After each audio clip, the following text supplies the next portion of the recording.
Magandang hapon ng Tuesday. Welcome sa Lotto Result Today PH.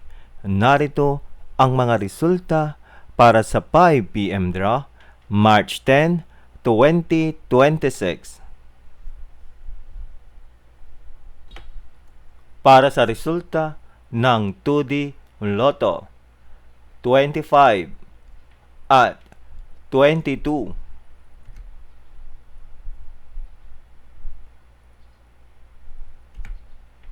Heto naman ang resulta kaninang 2 PM draw.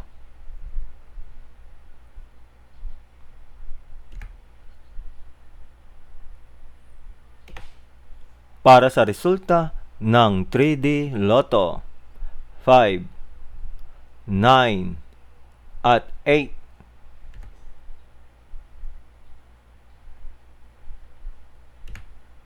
Heto naman ang resulta kaninang 2 PM draw.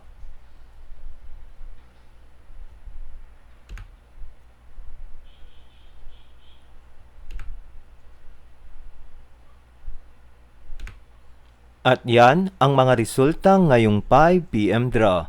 Para lagi kang updated sa mga Lotto draw result, mag-like and subscribe. Maraming salamat sa panonood.